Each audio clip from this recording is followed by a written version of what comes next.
அஸ்ஸலாமு அலைக்கும் வரஹ்மத்துல்லாஹி வபரகாத்துஹு. அல்ஹம்துலில்லாஹி நஹ்மதுஹு வ நஸ்தஈனுஹு வ நஸ்தக்ஃபிருஹு வ நஊது பில்லாஹி மின் ஷுரூரி அன்ஃபுஸினா வ மின் ஸய்யிஆத்தி அமாலினா.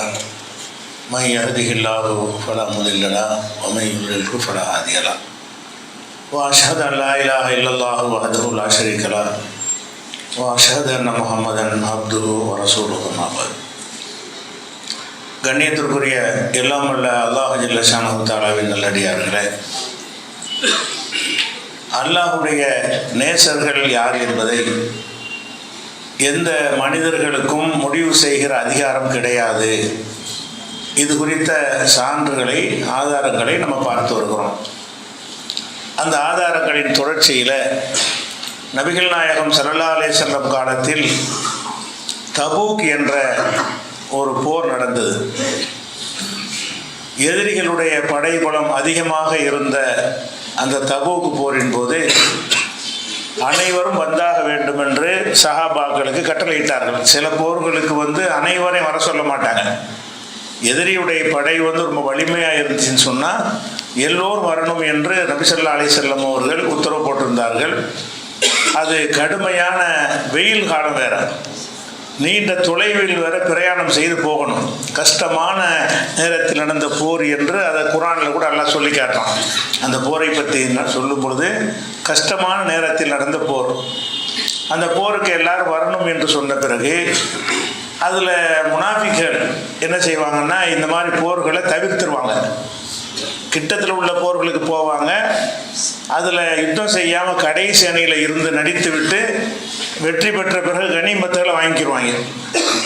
ஆனால் தொலைவில் உள்ள போர் என்று சொன்னால் அவ்வளோ கஷ்டப்பட்டு இதுக்கு போகணும் என்று முனாஃபிக்கள் போக மாட்டாங்க.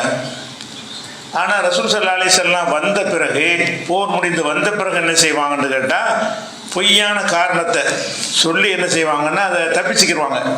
உடம்பு சரியில்லை, வீட்டில் உடம்பு சரியில்லை, ஏதாவது ஒரு காரணத்தை சொல்லி, எதை சொன்னால் நபிகள் நாயகம் ஸல்லல்லாஹு அலைஹி வஸல்லம் நம்புவாங்களோ அந்த மாதிரியான காரணத்தை சொல்லி முனாஃபிக்குகள்லாம் என்ன செய்வாங்கன்னா அந்த போருக்கு போகாமல் இருப்பதற்கு ஒரு நியாயம் கற்பித்து கொள்வார்கள். ஆனால் முஸ்லீம்கள் எல்லாருமே போயிடுவாங்க. சரியான சஹாபாக்கள்லாம் அந்த தபூக் போரில் ஒருத்தர் விடாமல் போயிட்டாங்க. ஒரு 80 பேர் அளவுக்கு தான் அந்த மதீனாவுலேயே போருக்கு போகாத ஆட்கள்.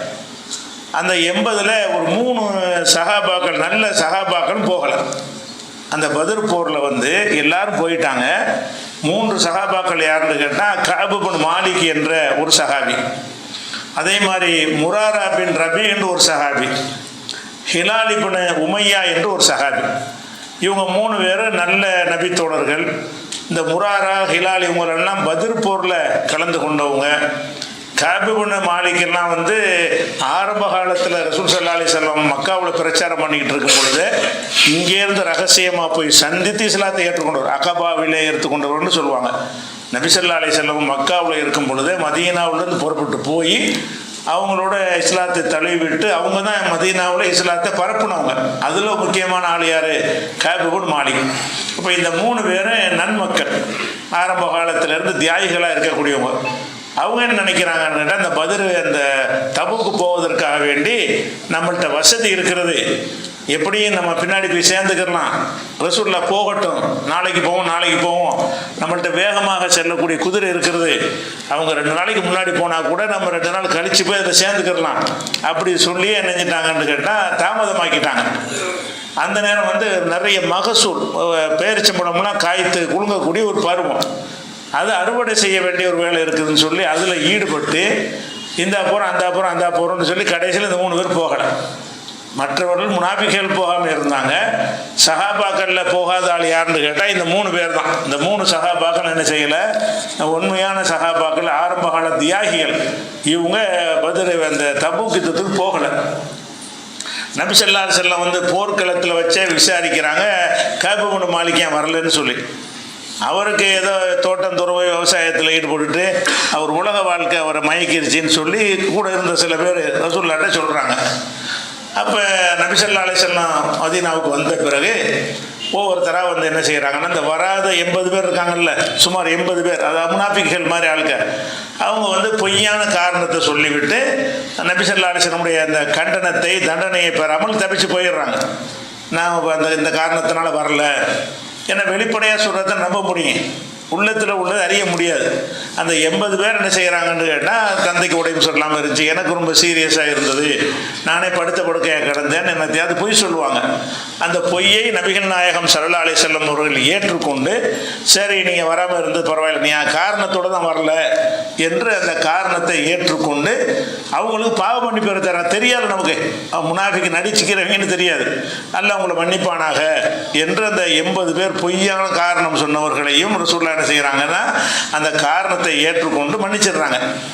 அப்போ இந்த 3 பேர் இருக்காங்கல்ல, அவங்க என்ன செய்கிறாங்கன்னா, நம்ம இதே மாதிரி பொய் சொல்லக்கூடாது, ரசூலுல்லாஹ்ட்ட போய் இப்படி பொய் சொல்கிறது, நம்ம வந்து எந்த நோயும் நமக்கு நோய் இல்லை, எந்த நொடியும் இல்லை, போய் இருந்திருக்கலாம், போகாமல் இருப்பதற்கு எந்த ஒரு ரீசனுமே நம்மகிட்ட இல்லை, வசதி இல்லைன்னு சொல்ல இயலாது, உடல் திரகாத்திரமாக நம்ம இருக்கிறோம், நம்ம போகலைன்னு சொல்கிறதுக்கு வந்து பொய் காரணம் சொல்வதா இல்லையான்னு குழம்பி போய் கடைசியில் நம்ம உள்ளதை சொல்லிடுவோம் என்று நபிகள் நாயகம் ஸல்லல்லாஹு அலைஹி வஸல்லம் வந்து இந்த 3 தனித்தனியாக 3 பேர் என்ன செய்கிறாங்கன்னு கேட்டால், எங்களுக்கு எந்த காரணமும் இல்லை, எங்களை சைத்தான் வழி எடுத்துட்டான், உலக ஆசையில் நாங்கள் என்ன செஞ்சல வரல, நினச்சிருந்தா வந்திருக்கலாம், போரில் கலந்து கொள்ளாமல் இருப்பதற்கு எந்த ரீசனும் எங்கள்கிட்ட இல்லை என்று அந்த 3 சஹாபாக்கள் என்ன செய்கிறாங்க, இந்த தவறை ஒத்துக்கொள்கிறாங்க. ஒத்துக்கொண்ட உடனே நபிகள் நாயகம் ஸல்லல்லாஹு அலைஹி வஸல்லம் செய்கிறாங்கன்னு கேட்டால், அந்த 3 பேரையும் சமூக பகிஷ்காரம், அந்த ஊர் விளக்கம்னு சொல்கிறோம்ல, ஊர் நீக்கம் செய்கிறாங்க. ஊர் நீக்கம் செய்தெல்லாம் என்ன அர்த்தம்னு கேட்டால், இந்த 3 பேரோட எந்த சஹாபியும் பேசக்கூடாது, சலாம் கூட சொல்லக்கூடாது, சொல்கிற சலாத்துக்கு பதில் கூட சொல்லக்கூடாது, அவங்களுடைய மனைவிமாரோட கூட குடும்பம் நடத்தக்கூடாது. மனைவிமாரும் கட்டலை, இந்த 3 பேர் யாரெல்லாம் ஒதுக்கணும், சமுதாயமே ஒதுக்கிடணும், அப்படி தனித்து விடப்பட்ட ஒரு நிலையில் அவங்க இருப்பாங்க. அப்போ பள்ளிவாசலுக்கு தொழ வந்தால் கூட தொழுவோலாம் வருவாங்க, யாரும் பேச மாட்டாங்க, பக்கத்தில் யார்கிட்ட சலாம் சொன்னால் கேட்காத மாதிரி விளங்காத மாதிரி எடுத்துக்கிறோம். ரசூலோட கட்டளை இருக்கல, 3 பேரையும் ஒதுக்கி வச்சிருங்கன்னு ரசூல் ஸல்லல்லாஹு அலைஹி வஸல்லம் கட்டளை இட்டதுனால அந்த 3 பேரும் ஒதுக்கப்பட்டு ஒட்டுமொத்தமாகவே நம்ம வெளியூருக்கு வந்துட்டோமோ, அறிமுகம் இல்லாத ஊருக்கு வந்துட்டோமோ நினைக்கும் அளவுக்கு, ஏன்னா யாரும் பேச மாட்டேங்கிறாங்கல்ல, வந்தால் ஒருத்தர் முகம் கொடுத்து பார்க்க மாட்டேங்கிறாங்க, பேச மாட்டேங்கிறாங்க, ஒரு சலாத்துக்கு கூட ஒரு பதில் சொல்லணுங்கிற ஒரு விஷயம் இருக்குது, அதை கூட செய்ய மாட்டேங்கிறாங்க. அப்போ இந்த மாதிரி நம்மளை 3 வரையும் புறக்கணிக்கிறாங்களேன்னு சொல்லி ரொம்ப கவலைப்பட்டு அந்த மதீனாவே சுருங்கி போச்சு அவங்களுக்கு. மதீனாண்டு அவங்களுக்கு இவ்வளோ பெரிய ஊராக இருந்தால் கூட யார் பேசலைன்னா, மதீனா விரிவான ஒரு நகரமாக இருந்து கூட இவர்களை பொறுத்த வரைக்கும் சுருங்கி விட்டது இவங்க மட்டும்தான். ஒருத்தர் அந்த காபு சொல்லுவார், நான் அந்த தோட்டத்தில் ஏறி பக்கத்து வீட்டில் பார்த்தேன், அபு கத்தாதா இருந்தார், எனக்கு தெரிஞ்ச நண்பர் அவரை கூப்பிட்டு சலான் சொன்னால் அவர் இறங்கி குனிக்கிட்டார், சலான் சொல்லலை எனக்கு. இப்படியெல்லாம் வந்து சலான் சொல்வதற்கு முயற்சி பண்ணாலும் பதில் சொல்ல மாட்டாங்க. ரசூலுல்லாஹ் கிட்ட போய் தொழுதுவிட்டு அஸ்ஸலாமு அலைக்கும்னு சொல்லுவாங்க, ரசூலுல்லாஹ் பதில் சொல்ல மாட்டாங்க. சஹாபாக்கள் இந்த 3 பேர் என்ன செய்வாங்க, பக்கத்தில் போய் சலான் சொல்லுவாங்க, ரசூல் ஸல்லல்லாஹு அலைஹி வஸல்லம் காதில் கேட்பாங்க, ஆனால் பதில் சொல்ல மாட்டாங்க. அப்போ அந்த மாதிரி எல்லாம் வந்து ஒரு பெரிய கஷ்டம், இந்த மாதிரி ஒரு மன உளைச்சல் வந்து எந்த மனிதருக்கும் ஏற்படக்கூடாது, அப்படியான ஒரு இலட்சத்துக்கு ஆளாகிறாங்க. அப்போ அந்த மக்கள் மத்தியில் என்னன்னு கேட்டால், இந்த 3 பேரும் பயங்கரமான குற்றவாளிகளை, அதன் அர்த்தம் ஒரு ஆளை வந்து சமுதாயத்திலேருந்து ஒதுக்கி வச்சுட்டாங்கன்னு சொன்னால் இவங்க பயங்கரமான குற்றவாளிகள் என்கிற ஒரு கெட்டவர்கள் தான் அர்த்தம். ஒரு கெட்டவர்களாக கருதப்பட்டு தான் இந்த ஒரு தண்டனை கொடுக்கப்படுகிறது. ஆனால் யாருக்கு தண்டனை கொடுக்கல, பொய் சொல்லிட்டு போனாங்கல்ல 80 பேர், இந்த போருக்கு வருவதற்கு உள்ள எந்த ஒரு தவிர்ப்பதற்கு நியாயம் இல்லாமல் பொய் காரணம் சொல்லி போருக்கு வராமல் இருந்தாங்களோ அவங்களையெல்லாம் ரசூலுல்லாஹ் ஏற்றுக்கொண்டு மன்னிப்பு கேட்குறாங்க, யாரெல்லாம் மன்னிப்பாயாகங்கிறாங்க நடித்தவங்களுக்கு. அப்போ நடித்தவர்களுக்கு மன்னிப்பாயாகன்னு சொல்கிறாங்க, நடிக்காதவர்களுக்கு தண்டனை கொடுக்குறாங்க. அப்போ இதில் என்ன விளங்குதுன்னு கேட்டால், இந்த யார் நல்லவர் யார் கெட்டது அறிய முடியலை. நபிகள் நாயகம் ஸல்லல்லாஹு அலைஹி வஸல்லம் கூட என்ன செய்யல, வெளிப்படையாக இவங்களும் போய் சொல்லிட்டு தான் சரின்னு இருப்பாங்க. இந்த 3 பேரும் ஏதாவது உடம்பு சரியில்லை, எங்கள் அம்மாவுக்கு உடம்பு சரியில்லைன்னு எதையாவது சொல்லி இருந்தாங்கன்னு சொன்னால் அதுக்குரிய ப்ரூஃபை கொண்டு வந்து ரசூலுல்லாஹ் கேட்குறது கிடையாது, வெளிப்படையாக சொல்வதை வைத்து நம்பி விட்டுருவாங்க. அப்போ அந்த மாதிரியாக பொய் சொன்னவர்களை எல்லாம் ஏற்றுக்கொண்டு அவங்களுக்கு மன்னிப்பு கேட்குறாங்க. அவங்க சுதந்திரமாக ஊரில் நடமாடுறாங்க, எல்லா முஸ்லீமை போலவே நல்ல முஸ்லீம்கள் போலவே நடமாடி கொண்டிருக்கிறார்கள். ஆனால் இவங்க மாத்திரம் ஒதுக்கப்பட்டு தனித்து விடப்பட்டிருக்கிறாங்க. உண்மையில யாரு இவங்க அல்லாஹ்வுக்கு பயந்து தங்களுடைய தவறை உணர்ந்து தான் ரசூலுல்லாஹ்ட்ட சொல்கிறாங்க. அது மன்னிப்பு கேட்ட மாதிரி தானே. நாங்கள் எங்கள் மேலே தான் தப்பு, நாங்கள் எந்த ஒரு காரணமும் இல்லை அப்படின்னு சொல்லி நீங்கள் அல்லாஹ்ட்ட எங்களுக்காக மன்னிப்பு கேளுங்கிற ஒரு தோரணையில் தான் அவங்க உள்ளதை வந்து பேசுனாங்க. அப்படி ஒதுக்கப்பட்ட ஒரு நிலையில் இருக்கும் பொழுது தான் இது 50 நாள். இப்போ எவ்வளோ நாள் ஓடுது? 50 நாட்கள் அந்த சமூகத்திலிருந்து புறக்கணிக்கப்பட்டு இருக்கிறாங்க. அதுக்கப்புறம் என்ன செய்கிறான்னு கேட்டால் அல்லாஹ் வந்து 50 நாளைக்கு பிறகு இவங்களுக்காகவே ஒரு வசனத்தை அருளுகிறான். 9வது சூறாவில் 117 118 ஆகிய 2 வசனங்கள் இவங்க சம்பந்தமாக வருது. அதில் எப்படி வருது என்று கேட்டால், இந்த ஊரை விட்டு ஒதுக்கி வச்சாங்கல்ல ரசூல் ஸல்லல்லாஹு அலைஹி வஸல்லம், அது மாதிரி ரசூலுல்லாஹ்வுடைய அந்த சொல்லை கேட்டு சஹாபாக்களும் சலாம் சொல்லாமல் புறக்கணிச்சிருக்காங்கல்ல, அதை தவறுங்கிறான் அல்லாஹ். அதில் முதல் வசனம் இது என்ன செய்யறான் அல்லாஹ், நீங்கள் இந்த நபியை அல்லாஹ் மன்னித்து விட்டான்னு அது ஆரம்பிக்கிறது. லக்க தாபல்லாஹு அல நபி, இந்த நபியை அல்லாஹ் மன்னித்து விட்டான். ஒரு முஹாஜிர் ஒரு அன்சார், முஹாஜிர்களையும் அன்சார்களையும் கூட அல்லாஹ் நினைச்சிட்டான் மன்னித்து விட்டான் என்று அந்த வசனம் ஆரம்பிக்கிறது. அதே கஷ்டமான நேரத்தில் ரசூலுல்லாஹ் பின்பற்றி போனாங்கல்ல, அவங்களுக்கு மன்னிப்பு. எதுக்கு மன்னிப்பு? இவங்க 3 பேருக்காக தான் வசனம் இறங்குறது. அதுக்கு முன்னாடி அல்லாஹ் என்ன செய்யற, ரசூலுல்லாஹ் மன்னிக்கிறான். ஏன்னு கேட்டால், ஒரு தவறு செய்தார்னு சொன்னால் நீ அல்லாஹ்ட்ட மன்னிப்பு கேள்ப்பான்னு சொல்லிட்டு உடனுமே தவிர அதுக்காக யாரும் பேசக்கூடாது, சலாம் சொல்லக்கூடாது, ஒதுக்கி வைத்தல் என்பது கூடாது. ரசூலுல்லாஹ் செய்யும்போது அதை விட்டுட்டான்ல. விட்டுட்டு என்ன செய்யறான்னு கேட்டால், நபிகள் நாயகம் ஸல்லல்லாஹு அலைஹி வஸல்லம் அவர்கள் செய்த தவறு என்று உணர்த்தும் விதமாக முதல்ல வசனத்தை இறக்குறான். நீங்கள் இந்த மாதிரி செஞ்ச தப்புன்னு எதை வச்சு சொல்கிறான்னு கேட்டால், லக்கது தாபல்லாஹு, அல்லாஹ் மன்னித்து விட்டான், அலர் நபியை மன்னித்து விட்டான். என்ன அர்த்தம்? தப்பு செய்தன்னு மன்னிக்கணும். இந்த விஷயத்தை சொல்லும்போது அல்லாஹ் என்ன செய்கிறான்னா, நபியை மன்னித்து விட்டேன். இந்த முஹாஜிர்கள் உங்கள் சொல்ல கேட்டுக்கிட்டு பேசாமல் இருந்தாங்கல்ல, அவங்களையும் மன்னித்து விட்டேன். அன்சாரிகள் அதே மாதிரி இருந்தாங்கல்ல, அவங்களையும் மன்னித்து விட்டேன் என்று சொல்லி அந்த சமுதாயத்தையே எல்லாம் மன்னிக்கிறான். அவங்க செஞ்ச தவறுன்னு சொல்கிறான், மன்னிக்கிறான் என்பது அர்த்தம் என்னன்னு கேட்டால், இந்த மாதிரியான ஒரு சமூக பகிஷ்காரம் என்கிற ஒரு முடிவு எடுக்கக்கூடாது. மனிதன் தவறு செய்பவனாக படைக்கப்பட்டிருக்கிறான். தவறு செஞ்சால் நீ அல்லாட்ட தௌபா செய்ப்பான், அல்லாட்ட மன்னிப்பு கேட்டுக்க, திருந்திக்க, வாழ்க்கையை மாற்றிக்க என்று சொல்லணுமே தவிர யாரும் பேசக்கூடாது கொடுக்கக்கூடாதுன்னா மற்றவங்களாம் பரிசுத்தவான்களா? மற்றவங்கன்னே பல தப்புகள் இருக்கணும். இந்த தப்பு செய்யாட்டா கூட அந்த பேசாத சகாபாக்கள்கிட்ட வேற தவறுகள் நடந்தானே இருக்கும். அப்படி ஒதுக்குறது அல்லாஹ்வுடைய வழிமுறை கிடையாது. அதனால இந்த மன்னிக்கிற விஷயத்தை வந்து 9:117 வந்து நபிகள் நாயகத்தை மன்னிக்கிறத சொல்றான். அடுத்ததாக 118 தான் இவங்களை மன்னிக்கிறாங்கிறான். வல சலாசத்தி, அந்த 3 பேரையும் அல்லாஹ் மன்னித்து விட்டான். அந்த 3 பேர் பெரிய தப்பு செஞ்சாங்க. நீங்கள் நடவடிக்கை எடுத்துருக்கீங்கள, அவங்க செஞ்ச தப்பு தான். போருக்கு வராமல் இருப்பதற்கு எந்த நியாயமும் இல்லை, வந்து தான் இருக்கணும். அவர்கள் தவறு செஞ்சு விட்டார்கள், அதையும் நான் மன்னித்து விட்டேன். ஆனால் உங்களையும் மன்னித்து விட்டேன். நீங்கள் அவங்க செஞ்சது தவறு, அதுக்கு நீங்கள் கொடுத்த தண்டனையும் தவறு. அதை கொடுத்த இந்த மாதிரியான தண்டனை கொடுப்பது தவறு என்று உணர்த்தும் விதமாக அல்லாஹ் என்ன செய்யறான், 3 சஹாபாக்களை மன்னித்தேங்கிறான். அவங்களுக்கு எந்த மாதிரியான நிலையில் மன்னித்தேன் என்று கேட்டால், விசாலமான மதீனா அவங்களை பொறுத்தவரை சுருங்கி விட்டது. இந்த 50 நாள் அவங்க பட்ட கஷ்டத்தை எல்லாம் சொல்லி காட்டுறான். இந்த 50 நாட்கள் புறக்கணிக்கப்பட்டதுனால ஊரே சுருங்கி விட்டது. எந்த வக்கும் இல்லாமல் வகை இல்லாமல் அவங்க நெருக்கடிக்கு உள்ளாக்கப்பட்டு விட்டார்கள் அப்படின்னு சொல்லிட்டு, அல்லாஹ்வை தவிர வேறு வழியே இல்லை என்ற அளவுக்கு ஆக்கி விட்டீர்கள். அவருடைய நிலைமை என்னாச்சு? பேசுகிறாங்க, அல்லாட்ட மட்டும் தான் அவங்க பேசலாம். ஒட்டுமொத்த மதீனாவில் அவங்க ஏதாவது பேசுகிறாங்க, யாரெல்லாம் அல்லாட்ட பேச முடியுமே தவிர மனிதர்கள்ட்ட யாரும் பேச முடியாத அளவுக்கு அல்லாஹ் மல்ஜா மினல்லாஹி இல்லா இலைஹி, அல்லாஹ்வை தவிர ஒதுக்கிவிட இல்லை என்கிற அளவுக்கு அவர்களுடைய நிலைமை ஆளாகிவிட்டது. அதனால அவங்களையும் அல்லாஹ் மன்னித்து விட்டான்னு சொல்லிட்டு சும்மா தாபாலையும் மீண்டும் அவர்களை மன்னித்த 2 மன்னிப்பு கொடுக்குறான்ல. அவங்கள மன்னிப்புக்கு என்ன செய்யறான், அவர்களை மன்னித்து விட்டேன் என்று சொல்லிவிட்டு மீண்டும் மன்னிக்கிறேன் வேற 2வது என்ன செய்யறான்ல, அதை சொல்லி காட்டி அல்லாஹ் மன்னிப்பவனாக இருக்கிறான் என்று 9:118 வசனம் அல்லாஹ் சொல்லி காட்டுறான். அப்ப நமக்கு இதுல எதுக்கு இந்த சம்பவத்தை சொல்றோம் என்று கேட்டால், இந்த 3 சகாபாக்களும் உண்மையில் நல்லடியார்கள். மனிதர் என்ற முறையில் சில தவறுகள் செஞ்சார்கள். எல்லா போர்க்களத்திலையும் இவங்கெல்லாம் கலந்து கொண்டவர்கள். பதிர்லாம் கஷ்டமானது. பதிரில் மட்டும் இவர் கலந்துக்கல, கஅப் இப்னு மாலிக், பாக்கி எல்லாத்திலையும் கலந்து கொண்டார். என்ன பதிலுக்கு ஏன் கலந்துக்கலன்னு கேட்டால், அதை அவரே சொல்லுவார் அந்த சம்பவத்தில். பதில் நான் ஏன் கலந்து கொள்ளலன்னு கேட்டால், அது வந்து திடீரென்று நடந்த ஒரு போர். அந்த தகவல் நிறைய பேருக்கு தெரியாது. யாருக்கு அந்த தகவல் கிடைச்சு அவங்க தான் கலந்துக்கிட்டாங்க. கொஞ்சம் பேர் தான் கலந்துருப்பாங்க. மற்ற இது மாதிரி தபூக்கு மாதிரி மற்ற போர்கள் மாதிரி முன்கூட்டிய பிளான் பண்ணி திட்டமிட்டு நடந்த போர் இல்லை. அதனால எங்களுக்கு அந்த வாய்ப்பு இல்லாமல் போய்விட்டது.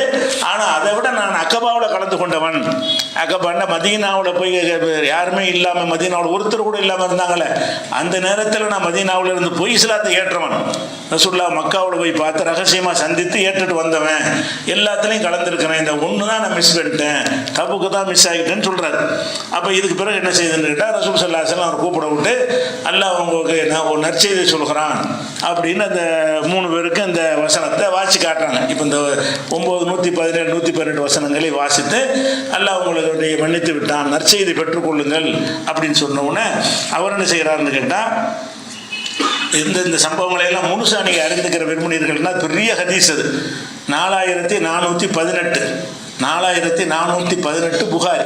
புகாரில் எடுத்து பார்த்தீங்கன்னா அதில் ஒரு 3-4 பக்கங்களுக்கு வரக்கூடிய முழு சம்பவம், ஒதுக்கப்பட்ட என்ன நடந்துச்சு, எப்படியெல்லாம் கஷ்டப்பட்டாங்க, எப்படி துன்பத்திற்கு உள்ளாக இருந்தாங்க, அவங்க குடும்பத்தாரெலாம் எப்படி பிரிந்த பிறகு எப்படி மன உளைச்சலுக்கு ஏற்பட்டுச்சுங்கிற சம்பவத்தை எல்லாம் அந்த படித்தால கண்ணீர் வர்ற மாதிரியான ஒரு சம்பவம் அது. அது 4418வது ஹதீஸ். புகாரில் நிறைய ஹதீஸ் இருக்கிறது. ஒரு நம்பர் உங்களுக்கு தெளிவுக்காக ஒரு நம்பர். அப்போ இந்த மாதிரியான கஷ்டப்பட்டு என்ன செஞ்சாங்கன்னு கேட்டால், பிறகு எல்லாம் மன்னிச்ச பிறகு என்ன செய்கிறாங்கன்னு கேட்டால், அப்போ ரசூலுல்லாஹ்ட்ட வந்து அல்லாஹ்வுடைய தூதரே எங்களுக்கு அல்லாஹ் வந்து மன்னிச்சுட்டான், இந்த தோட்டம் துறவு இதுதான் எங்களுக்கு காரணமாக போச்சு. கஅப் இப்னு மாலிக் வந்து சொல்கிறார், இந்த தோட்டம் துறவு இதெல்லாம் வச்சுக்கிட்டு இருந்ததுனால தான் மகசூல் வருது, உற்பத்தி ஆகுது, இதை காரணம் காட்டி நாங்கள் போருக்கு வரல. அதனால் அவன் மன்னித்ததற்கு நான் பிராயச்சித்தமாக என்னுடைய எல்லா சொத்துக்களையுமே உங்களுக்கு அல்லாஹ்வுக்காக நான் ஒப்படைக்கிறேன், தர்மமாக வழங்குகிறேன் ரசூலுல்லாஹ் வந்து சொல்கிறார்.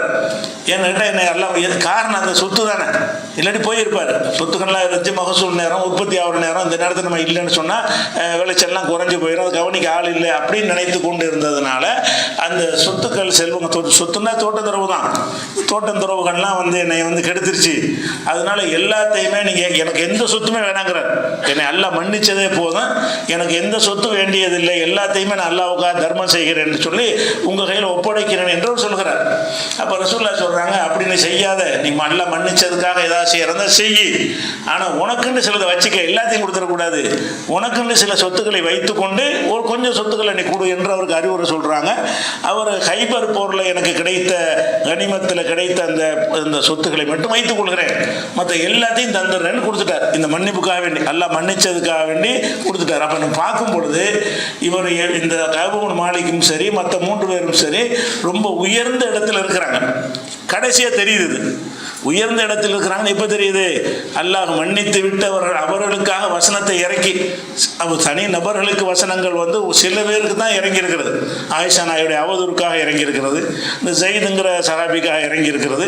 அந்த மாதிரி இந்த 3 பேருக்காக குர்ஆன் வசனம் இறங்குற அளவுக்கு ஒரு அல்லாஹ்வுடைய ஒரு நல்லடியார்கள் அவங்க இருக்கிறாங்க. அல்லாஹ் மன்னிச்சுட்டுன்னு சொல்கிற அளவுக்கு உயர்ந்த அடியார்களாக இருக்கிறாங்க. ஆனால் அந்த 50 நாள் அவங்களுடைய நிலைமை என்ன? 50 நாள் மக்கள் பார்வையில் அவங்க யாரு? கெட்டவங்க. அனைத்து சகாபாக்கள் பார்வையில் யாரு? இருக்கிறதுல மட்டமானவங்க அவங்க தான். அப்படி தானே கருதுனாங்க. இருக்கிற எல்லாரும் அவங்களுக்குள்ள பேசிக்கிடுவாங்க, சலாம் சொல்லிக்கிடுவாங்க, உரையாடி கொள்வாங்க. அந்த 3 பேர் மட்டும் பேச மாட்டாங்கன்னா நீங்கள் உலகத்தில் எப்படி நினைப்பீங்க? நீங்கள் இருக்கிற ஒரு கிராமத்தில் வசிக்கிறீங்க, ஒரு 2 பேரை ஊரை விட்டு நீக்கி வச்சுட்டாங்கன்னா என்னன்னு நினைப்பீங்க? அந்த 2 பேர் தான் உள்ளதில் மகா கெட்டவன்னு நினைப்பீங்க, நீங்கள் எல்லாம் நல்லவர்கள் நினைப்பீங்க. அப்போ அந்த மாதிரியான நிலைமைக்கு தான் அவங்க ஆளானாங்க. ஆனால் உண்மையில் அவங்க கெட்டவங்களா 50 நாளைக்கு பிறகு தெரிகிறது அவங்களுடைய நிலைமை வேற. அல்லாஹ் வந்து அவங்களை மன்னிப்பதற்கு வசனத்தை அருளி அல்லாஹ் மன்னிக்கிறான். மன்னித்தது மாத்திரமில்லை, அவங்க மீது நடவடிக்கை எடுத்த நபியை மன்னித்தேங்கிறான். நீங்கள் செஞ்சதான் தப்பு, இந்த மாதிரி செஞ்சிருக்க கூடாது. அப்போ ஒரு வார்த்தை சொல்லியிருக்கலாம், நீ அல்லாட்ட கேள்வி பண்ணி தப்பு செஞ்சுட்ட, இறைவன் மன்னிக்கிறவனா இருக்கிறான், அல்லாட்ட தௌபா செஞ்சுக்க என்று சொல்றது சொல்லாமல் ரசூலுல்லாஹ் என்ன செய்கிறாங்கன்னா, அந்த பகிஷ்காரம் பண்ணைய விட்டான்னு கேட்டால் நாளைக்கு இந்த மாதிரி செய்யக்கூடாதுக்காக தான் சில விஷயங்களை அல்லாஹ் வந்து நிகழ்த்த விட்டு பிறகு வசனத்தை வந்து அருள்வான். அப்போ தான் என்ன செய்யும், நமக்கு அந்த சட்டம் இப்படிலாம் செய்யக்கூடாது, ரசூலுல்லாஹ் செஞ்சுருக்கிறாங்க, என்னென்ன பாதிப்புகள்லாம் ஏற்பட்டுச்சு, அதனால அந்த ஊர் விளக்கம்னு சொல்கிறாங்கல்ல சில காரணங்களுக்காக, அந்த ஆயுதத்தை யாரும் எடுக்க முடியாது, ரசூலுல்லாஹ்வே எடுக்க முடியாது. அது நீங்கள் வந்து அல்லாஹ் கிடையாது, அதுக்கெல்லாம் தண்டனை கொடுக்க முடியாது. தவறு செஞ்சால் அல்லாஹ்ட்ட விட்டுறணுமே தவிர நீங்கள் கையில் எடுக்கக்கூடாது என்பதற்காக வேண்டி அல்லாஹ் என்ன செய்கிறான்னு கேட்டால் இந்த ஒரு விஷயத்தை சொல்லி காட்டுகிறான்.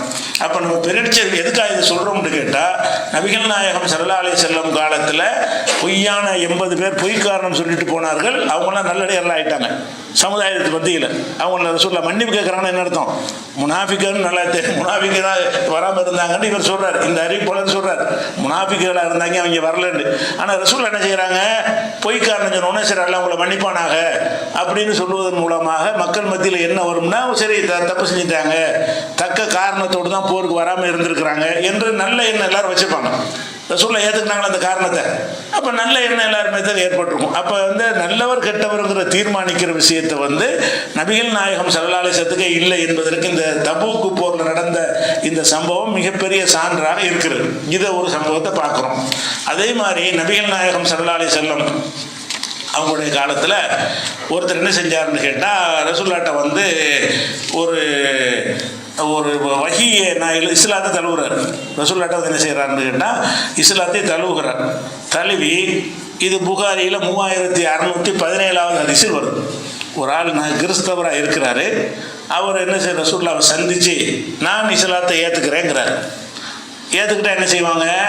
சொன்னால் வாயில் சொல்ல ஏற்றுக்குருவாங்க. உள்ளத்தில் அவனுக்கு இருக்குதா இல்லையான்னு ரசூலுல்லாஹ்வுக்கு பார்க்க தெரியாது, யாருக்கும் பார்க்க தெரியாது. யாரெல்லாம் இஸ்லாத்துக்கு வர்றாங்கிறாங்களோ அது சரி வாங்க. அப்போ முஸ்லீம்னு நினச்சிட்டாங்க. எந்த அளவுக்கு நினச்சிட்டாங்கன்னு கேட்டால், வஹியை எழுதுவாங்கல்ல அதில் ஒரு ஆள் அவராக்குறாங்க. யார்? இஸ்லாத்தை தழுவுறாரு. தழுவுன ஒரு ஆளை என்ன செய்கிறாங்கன்னா வஹி எழுதக்கூடிய ஒரு ஆளாக அந்த அந்தஸ்தை கொடுக்குறாங்க. வஹி எழுதுற மாத்திரமில்லை, ரசூலுல்லாஹ் சில கடிதங்கள்லாம் அனுப்புவாங்கல்ல, அதெல்லாம் ரசூலுல்லாஹ் எழுத தெரியாது. அப்போ ஆளுநர்கள் கவர்னர்களுக்கு கடிதங்கள் எழுதி அனுப்புவாங்க.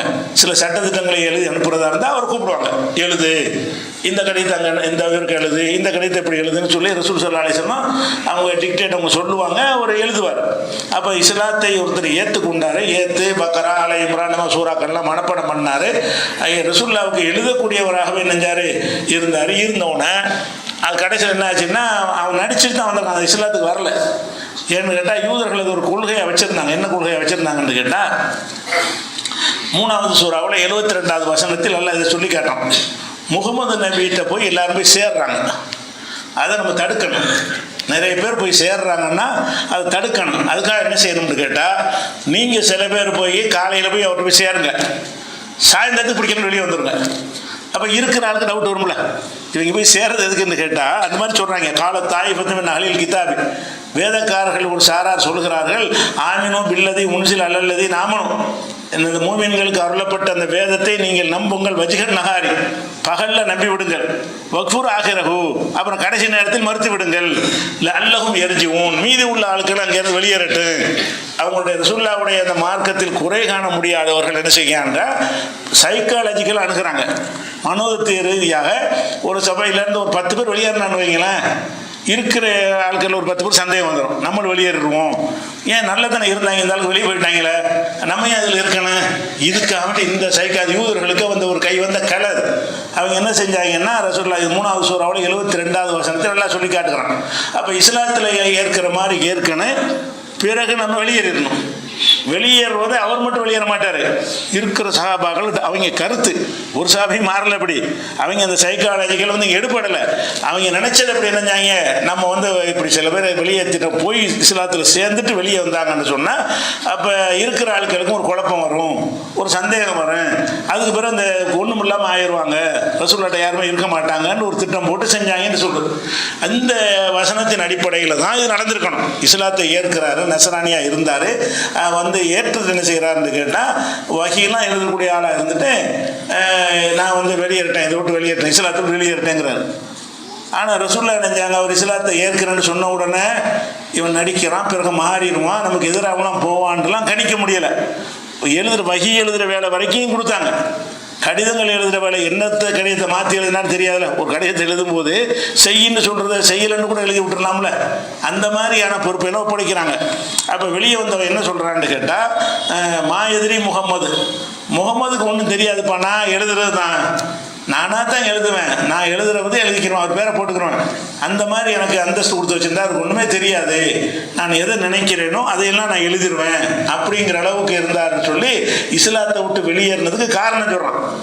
காரணம் எப்படி சொல்கிறான்னு கேட்டால், முகமது ஒரு கடிதம் எழுதி சொல்லுவார், அவர் ஒன்று சொல்லுவார், நான் வேற ஒன்று எழுதுவேன், அவன் ரஹீமாண்டா நான் கபீராண்டு எழுதுவேன், அப்படி எழுதி நான் அனுப்பி விட்டுருவேன், அவர் கண்டுபிடிக்க தெரியாது, இப்படின்லாம் வந்து என்ன செய்யறான் மக்கள் மத்தியில் சொல்லி அந்த இஸ்லாத்தை விட்டு வெளியேற்றுறதுக்காக வேண்டி இந்த மாதிரி சொல்லிட்டு என்ன செய்யறான்னா அவன் இறந்துடுறான். அந்த நிலையில் இருந்த ஒன்று ரசூலுல்லாஹ் செய்யலை, கொள்ளுங்கள்லாம் சொல்லலை, அவன் இறந்து போயிடுறான். இறந்தவனை என்ன செய்கிறாங்கன்னா அவங்க இவர்கள்லாம் கொண்டு போய் அவர் அடக்கம் பண்ணுறாங்க. அடக்கிட்டு பார்த்தோம்னு சொன்னால் ராத்திரிக்கு அடக்கிட்டு பார்க்குறான், காலையில் அந்த பாடி மேலே கிடக்குது, பூமிக்கு மேலே. அப்போ முகமது தான் இந்த மாதிரி என்ன செய்கிறாரு, ஆளை வச்சு அடக்கப்பட்ட உடலை தூக்கி மேலே போட்டார் அப்படின்னு பேச ஆரம்பிச்சிட்டாங்க. அதுக்கப்புறம் என்ன செய்கிறாங்கன்னா, நாங்கள்லாம் யார் செய்யலைப்பான்னு சொன்னோன்னே இன்னும் கொஞ்சம் ஆழமாக தோண்டி அடக்குறாங்க. மறுபடியும் அது மேலே வந்து கிடக்குது. அப்போ இன்னும் கொஞ்சம் ஆழமாக தோண்டி காவல்லாம் இருந்து பார்க்குறாங்க. அந்த பூமி அவருடைய உடம்பை ஏற்றுக்குறல, இது முகமது வேலை இல்லை, இறைவனுடைய வேலைன்னு வழங்கி கொண்டார்கள். இந்த விஷயங்கள் எல்லாமே வந்து புகாரில் 3617வது ஹதீஸில் வருகிறது. அப்போ இதில் என்ன பார்க்குறோம்னு கேட்டால், நபிகள் நாயகம் ஸல்லல்லாஹு அலைஹி வஸல்லம் வந்து ஒருத்தன் நடித்து வஹி எழுதுகிற அளவுக்கு, ஒரு கடிதம் எழுதுகிற அளவுக்கு, வஹி எழுதுகிற அளவுக்கு நெருக்கத்தை பெற்றுவிட்டு பிறகு வந்து அதனால் குணம் தெரியாது என்று சொல்கிறாருன்னு சொன்னால் கெட்டவன் தானே. கெட்டவன் அப்போ தெரியலை, இப்போ தெரியுது. அவன் கெட்டவன் டிக்ளேர் பண்ணோன்னா தெரியுது. அவன் நல்லவன் டிக்ளேர் பண்ணி இருக்கும்போது நல்லவன் சொல்ல நம்புகிறாங்க.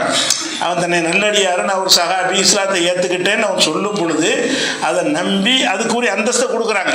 இவன் கெட்டவன் எப்போ தெரிஞ்சு, அவனே டிக்ளேர் பண்ணும்போது தெரிஞ்சு நான் இஸ்லாத்தில் இல்லை, நான் இஸ்லாத்தோடு வெளியேறிட்டேன். அப்போ ஒரு மனிதர் வந்து அவனா வெளிப்படையாக சொன்னாலே தவிர உள்ளத்தில் எதை மறைத்து வைத்து கொண்டிருந்தாலும் நம்மளால் கண்டுபிடிக்க இயலாது, நபிக்கு கண்டுபிடிக்க இயலாது. அப்போ இவன் வந்து முர்த்ததாயிஸ் போனானே, இவன் இந்த சஹாபிங்கிற பேரில் வந்து விட்டு முர்த்ததாக போனானே, இவன் வந்து நல்லவன் என்று ரசூலுல்லாஹ் நினைச்சாங்களா இல்லையா? நினைச்சபடி இருந்துச்சா? நல்லவன் நினைச்சதான் ஒரு அந்தஸ்து கொடுத்தாங்க. எழுதுகிற அந்தஸ்து சாதாரண விஷயமா? ரசூலுல்லாஹ்வுக்கு ஒரு நெருக்கத்தில் இருக்கக்கூடிய ஒரு அந்தஸ்து அது. அப்படி ஒரு அந்தஸ்தை கொடுத்த பிறகு என்ன ஆகுதுன்னு கேட்டால் அவன் நல்லடியாரா இல்லைன்னு தெரிய வருது. அப்போ நபிகள் நாயகம் ஸல்லல்லாஹு அலைஹி வஸல்லத்துக்கு இவனை பற்றி கணிக்க முடியலன்னா நம்ம என்ன நினைக்கிறோம், இவர் மகான், இவர் அப்படியா, ஒரு பெரியார், இவர் அப்படி அப்படின்லாம் அல்லாஹ்வுக்கு நெருக்கமான ஒரு ஆள் மாதிரி, அல்லாஹ்வுடைய நேசர் மாதிரி நம்ம என்ன செய்கிறோம், ஒவ்வொருத்தரை பற்றியும் நினைத்த தர்காக்கள் கட்டி கொண்டு இருக்கிறோம். முதல் அறிந்து கொள்கிற விஷயம் என்னன்னு கேட்டால், எந்த ஒரு மனுஷனை பற்றியும் இறை நேசன் சொல்ல முடியாது, ஆகிரத்தில் தான் தெரியும். அல்லாஹ் மறுமை நாளில் தீர்ப்பளிக்கும் பொழுது நம்ம எத்தனை நல்லடியார் நினைச்சோமோ அவங்களாம் நரகத்தின் கொல்லிக்கட்டைகளாக கூட இருப்பார்கள். யாரையெல்லாம் நீங்கள் நரகவாசியில் கெட்டவன் நினைச்சிங்களோ அவங்கெல்லாம் சொர்க்கவாசிகளாக கூட இருப்பாங்க. அது அல்லாஹ் அப்போதான் தெரியும். எல்லாருக்கும் சிலர், யார் நீங்கள் நல்லடியார் நினைத்தவர்களில் சிலர் கெட்டவர்களாக இருப்பாங்க. நீங்கள் கெட்டவர்களில் நினைத்த பல பேர் நல்லவர்களாக இருப்பார்கள். அதெல்லாம் மறுமையில் அல்லாஹ் தீர்ப்பளிக்கும் பொழுது தான் தெரியுமே தவிர நம்ம இந்த உலகத்தில் வாழும் பொழுதே இவர் நல்லவர் கெட்டவர் என்று சொல்வதற்கு அனுமதி இல்லை. இது மாதிரியான விஷயங்களை இன்னும் ஏராளமான ஆதாரங்கள் இருக்கிறது. இன்ஷா அல்லாஹ் அதை அடுத்தடுத்த வாரங்களில் பார்க்கலாம்.